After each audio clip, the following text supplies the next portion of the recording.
ምስጢር ደግሞ የሰማያት መከፈት የሚያሳየን ደጅ ወይም መስኮት ሲከፈት ወደ ውስጥ ያለ ያልታየ እንደሚታይ በተመሳሳይ መልኩ ረቂቅ ምስጢርም እንደሚገለጥ ፈውስ እንደሚመጣ ምሕረት እንደሚመጣ ጤንነት እንደሚመጣ በረከት ወደ ምድር እንደሚመጣ የሚያስረዳ እውነት ነው ማለት ነው በተለይ ዝናቡም ጠለ በረከት ነው ማለት ነው በደንብ እናስተውል ይሄ ወደ ምስጢር ነው ለምሳሌ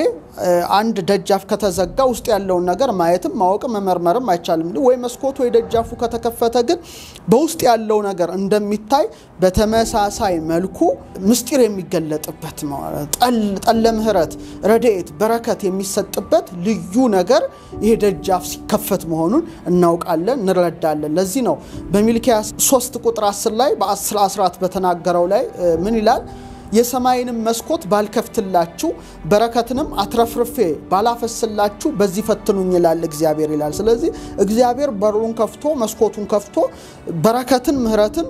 ጠለ ረድኤትን ለሰዎች የሚያፈስበት ነው ማለት ነው ስለዚህ ሮተ ሰማይ ሲባል ይሄን ሁሉ በረከት መቀበያ የሰማያዊ ምስጢር መገለጫ ለትም እንደሆነ እናውቃለን እንረዳለን ማለት ነው ለምሳሌ ስለ ደጅ ስንናገር ፊደል ደን እናውቃለን በተለይ ድልትደ እንላለን ቀመረ ፊደል ሊቃውን ዴዴ ማለት መዝጊያ ማለት ነው አሁን ለምሳሌ ፊደል ደን ስትመለከቱ ከላይ ክበብ አለው ከዛ አንድ መስመር አለው ከዛ እንደዚህ ያለው እንደዚህ ይወርዳል ስክሪኑ ላይ መመልከት ትችላላችሁና ዴዴ ወይም ደጃፍ ወይም መዝጊያ ይባላል ያው ቅርጽ አካሉም ደጅ ነው መውጫና መግቢያ ነው ማለት ነው ሁለተኛው ደግሞ የራስ ቅልም ይመስላል ስታዩት ደንና የራስ ቅልን አነጻጽሩ ክበቡ ድማህ ወይም የራስ ቅል ቸብቸቦ አናት ወይም መሃል አናት ይመስላል የደ ክብ ስታዩት እና ትልቁ ዴዴ የምስጢር በር በደም ይጀምረው ድማህ ወይም መሃል አናት ነው ማለት ነው ስለዚህ ምስጢር ይገለጣል ማለት ነው በዚህ ዕለት ለምሳሌ ያክሱም ሐውልትን ስትመለከቱ በላሊበላ የሚገኙ ቅራቢያተ ክርስቲያናት ስትመለከቱ የደጃፍ ቅርጽ አላቸው አሁን ለምሳሌ አክሱም ሐውልትን ብትመለከቱ የተዘጋ ደጅ አለው እንደገና ደግሞ ከላይ ስትመለከቱ አሁንም ቅርጹ ደ ነው ጭንቅላት አለው ትከሻ አለው ወደ ታች የሚወርድ አካል አለው ማለት ነው ይሄ ምን ያመለክታል ድማህ ላይ ወይ መሃላናት የምስጢር ዋና መግቢያ መውጫ እንደሆነ እንረዳለን ስለዚህ ሊቃውንት አባቶቻችን ምን ይላሉ ዝኒ ዘይጽልዩ ቦቱ ላይለማይ ወይ ሰጥዩ ለፈውስ ወለ ረድኤት እነዚህ መሳኩ ወይም ደጃፎች የሚከፈቱባቸው ዕለታት በውሃ ላይ ጸሎት የሚጸልዩባቸው የተቀደሰ ዘይት ወይም ቅዱስ የሚቀቡባቸው ለፈውስና ለረድኤት የሚጠጡባቸው በማለት ያስቀምጣሉ ስለዚህ በሮተ ሰማይ ላይ የጥንት የነበሩት አባቶቻችን ውሃ አድርገው ጸሎት ጸልየው በጠጡት ጊዜ ይፈወሳሉ ማለት ነው ከመማቸው ይፈወሳሉ ይሄ በጣም የሚገርም ነው እግዚአብሔር መልአክ ወርዶ ሲያናውጠው መጀመሪያ ቀድሞ የገባው ይፈወስ እንደነበረ መላእክት የሚወጡበት የሚወርዱበት ልክ ያዕቆብ እንደተመለከተው ሰው የጸለየውን ጸሎት ያቀርበውን መስዋዕት ወደ እግዚአብሔር የሚያቀርቡበት የእግዚአብሔርን ምሕረት ደግሞ ወደ ሰው የሚያመላልሱበት ልዩ ዕለት በመሆኑ እንግዲህ ምን ይላሉ እነዚህ ሮተ ሰማይ ወይም ሰማያት የሚከፈቱበት ዕለት ዘይጽልዩ ቦቱ ላይለማይ ወይ ሰጥዩ ውሃ ላይ ጸልየው በጠጡት ጊዜ ምን ይሆናል ለፈውስ ወለ ረድኤት ፈውስ ይሆናል ረድኤት ይሆናል ስለዚህ ጳጉሜን 3 ወር ጳጉሜና ላይ አብዛኞቹ ወደ ውሃ ሄደው የሚጠመቁበት የሚጠጡበት የሚፈወሱበት ምክንያት ይሄ መሆኑን ልናውቅ ልንረዳ ይገባል ዓመት 365 ዕለት ነው እንደሚታወቀው 52 ለምንድነው መነሻ ቀመር የሆነው ሮተ ሰማይ የሚለው ነው ምነግራችሁ አንድ ዓመት 365 ዕለት ነው ለሳምንት ስታካፍሉት 52 ይመጣል 52 ሰንበታት ይሰጠናል ስለዚህ በአመት ውስጥ 52 ሰናብት ወይም ሰንበታት አሉ ማለት ነው እነዚህ ሰንበታት እግዚአብሔር ለሰው ልጅ የሰጣቸው ታላቅ ስጦታ ናቸው አንደኛ ከዕለትም ዕለት ይመረጣል በመጽሐፍ ቅዱስ ላይ ከዕለት ይመረጣል ለምሳሌ እግዚአብሔር ሰባተኛዋን ዕለት ቀደሳት ይላል ከሥራ ሁሉ አርፏልና ስለዚህ የተቀደሱ የተመረጡ ልዩ ዕለታት አሉ ማለት ነው ዕለት ሁሉ አንድ አይደለም ለምሳሌ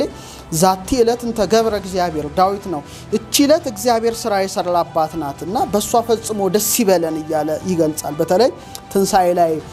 ምን ሰብከው ምስባክ ዛቲ ዕለትን ተገብረ እግዚአብሔር እቺ ዕለት እግዚአብሔር ስራ የሰራባት ናትና እግዚአብሔር ለስራ የመረጣቸው የባረካቸው ዕለታት አሉ ከዛ ውስጥ እነዚህ 52ቱ ሰናብት ወይም ሰንበታት ናቸው ስለዚህ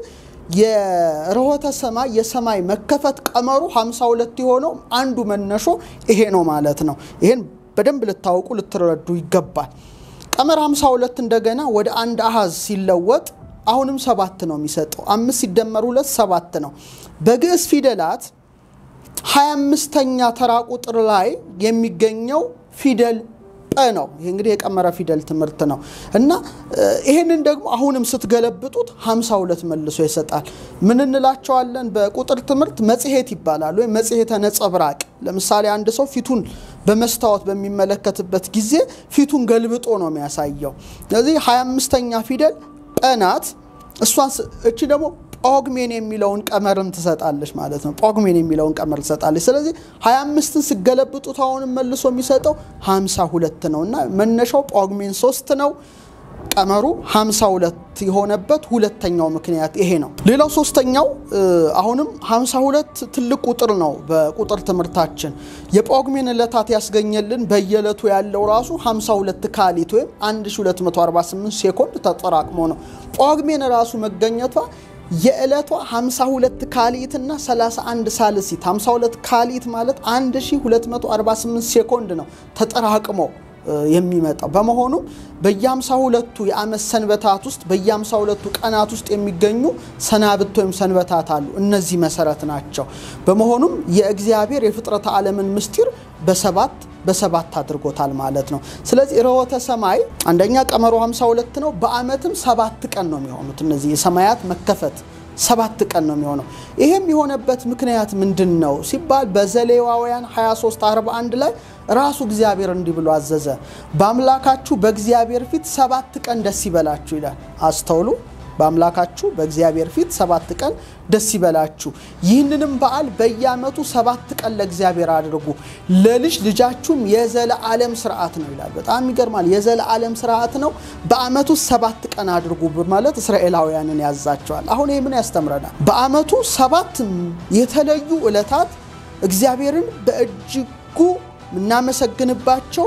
ደስ ምንሰኝባቸው ጸሎታችን ቅድመ እግዚአብሔር የሚደርስባቸው ዕለታት እንዳሉ ያስረዳል እንኳን የአመቱ 7 ቀናት ቀርቶ የ7 አመታቱን ሰንበታት በመቀመር ይቆጥሩ ዘንድ ሲያዛቸው በዘሌዋውያን 25 ላይ ምን ይላል 7 ጊዜ 7 አድርገ የአመታትን ሰንበት 7 ቁጥር የ7 አመታትም ሰንበት ዘመን 49 አመት ተቆጥራለ በማለት ያዛል ስለዚህ እግዚአብሔር 7 አድርጎ የሰራቸው ሥርዓቶች እጅግ የተለዩ ናቸው ለምሳሌ ሰሎሞን ምን ይላል ጥበብ ሐነጸት ላቲ ቤተ ጥበብ ለራሷ ቤትን ሰራች ወአቀመት ላቲ 7 አይማደ ለራሷም 7 ምሰሶችን አቆመች ይላልና ምን ማለት ነው ጥበብ እግዚአብሔር ነው 7ቱ ምሰሶች ምንድነው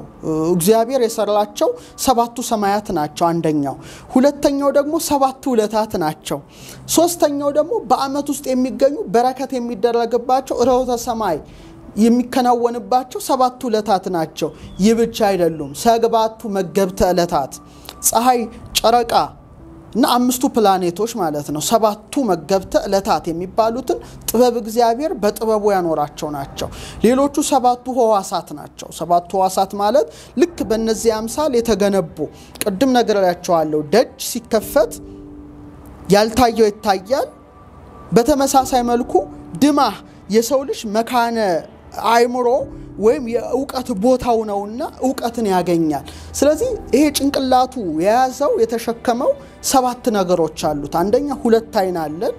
2 ጆሮ አለን 2 ያፍንጫ ቀዳዳ አለን አፍ አለን በድምሩ አንገት ላይ ብቻ ራስ ቅል የያዘው 7 ነገር አለ ማለት ነው ስለዚህ ይሄ ዕለት ምስጢር የሚገለጥበት አይምሮአችን በምስጢር የሚጎበኝበት ሰማያዊ ምስጢር ልክ እንደነ ሕዝቅኤል እንደነ ዮሐንስ እንደነ ኢሳይያስ እንደነ ያዕቆብ የምናገኝባቸው ዕለታት በመሆናቸው እነዚህን ዕለታት ከልብ አውቀን በእነዚህ ዕለታት እንጸልያለን ማለት ነውና እግዚአብሔር 7 አድርጎ ሰርቷል አዳም አባታችንም በገነት ኩፋሌ እንደምናነበው የቆየው 7 ዓመት ነው ኖህ ወደ መርከብም ሲገባ 7 አድርጎ ተባትና አንስት እንዲያገባ እግዚአብሔር አዟል ዘፍጥረት 7 አንቡ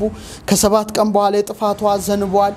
ኖህም ከ7 ቀን በኋላ ርግብን ልኳል ስለዚህ 7 ስንመለከት እነዚህን ሁሉ ምስጢር እናውቃለንና በአመቱ 7 ዕለታት ሰማያት የሚከፈቱባቸው ምስጢር የምናገኝባቸው ናቸው አሁን ቀመሩን ባጭሩ ልንገራችሁና እነዚህን ዕለታት እንድታውቁ ይሆናል ማለት ነው ጳጉሜን 3 መሰረት ነው ለዚህ ሁሉ ስለዚህ አሁን 52ቱን እናውጣቸው አንደኛ ጳጉሜን 3 መሰረት አደረጋችሁ ከጳጉሜን 4 እስከ 5 2 ቀናት አሉ አስተውሉ ከመስከረም 1 እስከ መስከረም 30 ጋር አስደምሩ 32 ይሆናሉ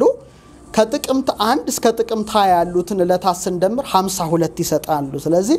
አንዱ ርሆተ ሰማይ የሚከፈትበት ይሄ ነው ማለት ነው 52 ጨረስን ሁለተኛው አሁን ጥቅምት 20 ላይ ደርሰናል ከጥቅምት 20 እስከ 30 ያው 10 ዕለት አለን ከህዳር 1 እስከ 30 ስንደምር ደግሞ 40 ዕለት አገኘን ከታህሳስ 1 እስከ 12 ካሉት 12 ዕለታት ጋር ስንደምር 52 ሆነ ሁለተኛው ርሆተ ሰማይ ይህ ነው ማለት ነው ሶስተኛው ከታህሳስ 13 እስከ ታህሳስ 30 ያሉት 18 ዕለታት አሉ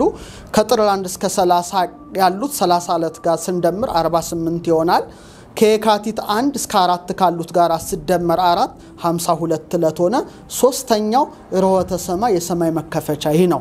አራተኛው ከየካቲት 5 እስከ 30 ያሉት 26 ዕለታት አሉ ከመጋቢት 1 እስከ 26 ካሉት ዕለታት ጋር ስንደምር 52 ይሆናል አራተኛው ርሆተ ሰማይ ይህ ነው ማለት ነው ቀጥሎ አምስተኛው ከመጋቢት 27 እስከ 30 ያሉት ያው 4 ዕለታት አሉ ከሚያዝያ 1 እስከ 30 ካሉት 30 ዕለታት ጋር ሲደምሩ ስንት ይሰጠናል 34 ዕለታት አገኘን ከግንቦት 1 እስከ 18 ዕለታት ጋር ሲደምሩ 52 ዕለት ሆነ አምስተኛው ርሆተ ሰማይ ይህ ነው ማለት ነው ስድስተኛው ከግንቦት 19 እስከ 30 ያሉት 12 ዕለታት አሉ ከሰኔ 1 እስከ 30 ካሉት ጋር ሲደምሩ 42 ዕለት ሆነ ቀጣይ ወር እንግዲህ ሐምሌ ነው ከሐምሌ 1 እስከ 10 ጋር ሲደምሩ